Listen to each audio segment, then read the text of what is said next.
From the Daily Mail, MSNBC host left stunned by star impeachment witness revealing he is backing Trump because Harris is an existential threat bigger than January 6th.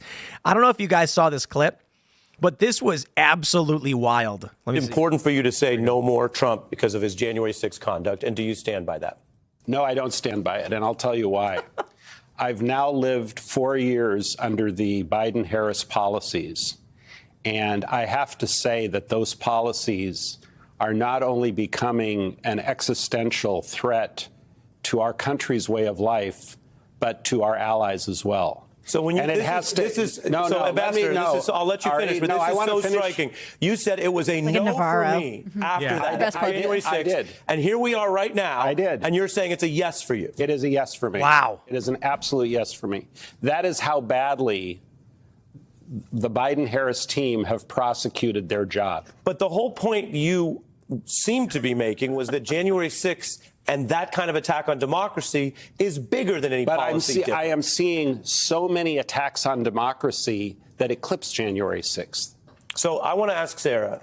If you want to ask me what those are, I'm happy. Well, I'm going to go Sarah in the back. See you but this is, I appreciate ask Kamala Harris why she flip-flopped on 16 things. Look, I appreciate everyone being here. Sarah, I'm curious your reaction to someone who, like you, has participated, and I say that positively, Ambassador. You, as a government official, were asked to testify, and you did. And then you drew a line at Jan 6. And then, Sarah, we see this with certain people, and I say it respectfully, who say that, he's at the table with you, and then tell us years later, never mind. Can you explain that, and what's your response to that? A couple things I want to hit real quick. First, Kamala Harris, I think we should give her grace that she can moderate her positions. If J.D. Vance can go from calling Trump... Okay, blah, blah, blah. This is incredible. Sondland, do you guys remember his testimony? Yeah. This was when we had the dual split-screen realities where there were... I can't remember who posted it. It was like a gym, and they had two different channels on, and they both said the opposite. Sondland confirms quid pro quo. Sondland says no quid pro quo. Either way, MSNBC has a guy on who's like, I said Trump is a no for me. Imagine the narrative they ran. This is a backfiring of all backfirings. They said January 6th was an existential threat, a threat to democracy. They paraded around these people, said I could never vote for Trump because of this. And Kamala Harris was so bad that they're like, I didn't think the bar could get any lower, but it did. And now I'm definitely voting for Trump. That basically is, it's taking all of the most extreme rhetoric of J6 and now telling the country, remember all of the scary things he told you? That's actually better. You're better off under that than Kamala Harris. Amazing.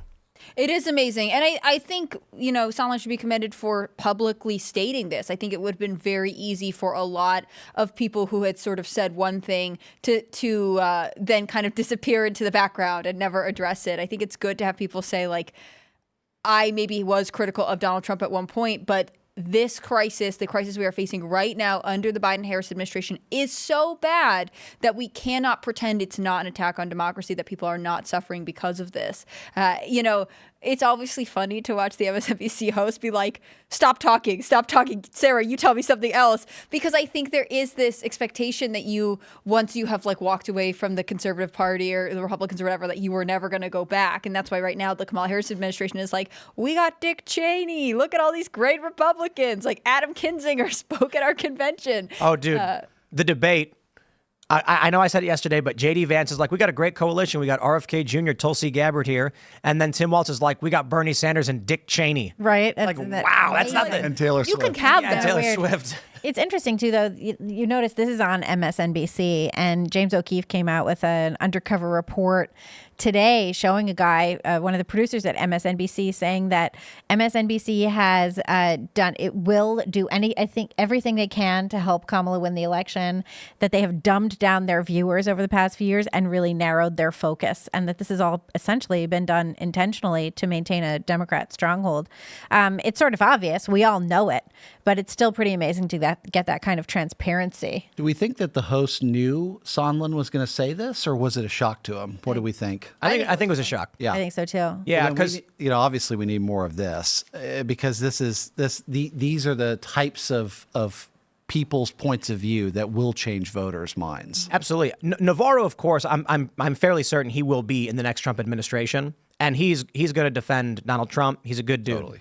And so I think what MSNBC was likely going for is we're going to get a Trump guy. We're going to get an anti-Trump person, this woman, and then we're going to bring in a guy who's supposed to be middle of the road, and he's going to say, no, I'm not with Trump. And then he shocks him by saying, actually, nah, I'm with Trump now. And you can see his surprise. It's on the table. It's on the They table. want 2 of the 3 former Trump-affiliated people to be against him, so that it looks like the majority of people who know Trump are turning against him. But what I actually love about this, Peter Bauer is great, he's been on the show before, is how still he's sitting, like taking this And then he in. just smiles. And then he's like, okay, and I'm on your side. Like, you flip-flop on 1 team, Kamala's flip-flop on 16. Like, I think there is this really good And then he's got the camaraderie. little smile. Oh my God. Is little smile. Rappaport back with Trump now? I don't know. I haven't paid attention Because too much. he was like, voting for Trump is on the table. Big Dick Donald Trump. It's on the That's what he was table. saying. I loved And then it. something happened. I can't remember what it was, but he was like, no, voting for Trump is off the table. Yeah, but you look at Iran striking Israel now, and that's one of his principal issues. A lot of these Democrats, and I try telling people, guys, there are people who love Israel in this country, and it's like 60%, 70%, okay? So we get the internet is full of people who want to argue over this. I'm telling you, when the protests happened against Israel, pro-Palestine, with even some elements that were outright pro-Hamas, you saw Democrats say, that's it, final straw, I'm voting for Donald Trump. After what we just saw in the Middle East, I don't understand how you don't have Rappaport being like, Trump's the only answer. Yeah, it's pretty interesting. There was an article in the Telegraph today talking about how the U.S. needs to back Israel to destroy Iran's nuclear sites. And in the article, it says, the UK doesn't need to get directly involved. I was like, yeah, okay. Thanks, guys. This is interesting. You know, I wonder how many actual sane individuals are going to start. I don't know if sane individual is the right word, but people like Sondland, you know, they're probably these, you know, neocon or establishment conservative types who looked at Donald Trump and said, this is not decorum. This is not what we want in leadership. And then they got Joe Biden and they went, my God, what have I done? Now Kamala Harris is stepping up to the plate and they're like, oh, Lord, help us. We need Trump back. And that's a shocking testament to the state of the Democratic Party. I wonder how many other conservatives that went, you know, neo-lib or whatever are going to turn around and be like, the only thing we got left is Trump. Take it or leave it. We'll never get David French, but we'll get many others. Yeah. Yeah, I don't know. I mean, they could do. Some people, though, are just so infected with this Trump derangement syndrome that no level of vaccine will wake them up from their stupor. But this could end up being a dam breaker. You know, this could allow others to find the confidence and things like that to start to say Well, it. I was talking to Kyle Mann at the Babylon Bee, and they have a new movie coming out called J6, The Deadliest Day Ever. or something like that. It's really funny. I have a screener. I can't wait to watch it. What date? What's the date? Oh yeah, I still have time. Anyways, yeah, I'm really excited to watch that movie. But they talk to people, and they went up to people on the street, going like, you know, where were you on January 6th? And people were like, when? Like, what do you mean? You know? And one girl was like, storming the Capitol. No, just kidding. You know what I mean? And so I think it's interesting. And we talked about the movie, and I was asking him if people are ready to move on from this J6 thing. Because we've been beaten over the heads with J6 for, you know, this whole time, for 3.5 years. This is all they can come up with.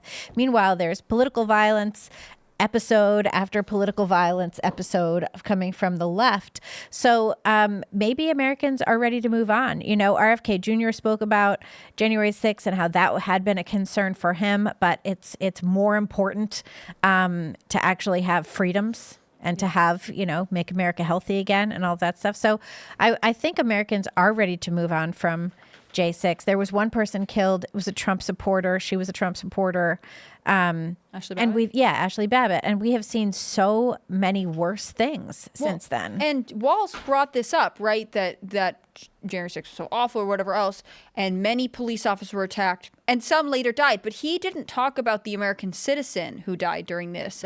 You know, That's right. I think that there is this dehumanization of people who are at the Capitol on that day. And I also don't think the persecution of all of these people did the Justice Department and therefore the Biden-Harris administration any favors. I think there are some people that you could argue, you know, weren't supposed to be on the Capitol, something was wrong, but I think Americans got sort of overwhelmed and intimidated by the constant pleading up of all of the charges, the very long sentences, and these were being trotted out by the Justice Department and the mainstream media as these great victories, when actually Americans started to feel like they were about to be persecuted themselves, even those who aren't political or, were nowhere near DC on January 6th. There was this like, oh, they are going to come after you and come after you hard no matter what, and it will be out of your control. Yeah. Did you see this thing recently, Dallas? The Jackson Refit, his dad was a J6er, and Jackson Refit told on his dad and got his dad arrested. And now there's an off-Broadway play called Fatherland, which is the cringiest of all cringe things, between the kid and the dad, and like, but Dad, you're an insurrectionist. Well, I don't care, son. I got my guns. It's so bad. And it started in LA. That's where it premiered. Thanks for checking out this clip from Timcast IRL. Make sure to watch the show live Monday through Friday at 8 p.m. Subscribe to this channel, and we will see you all there.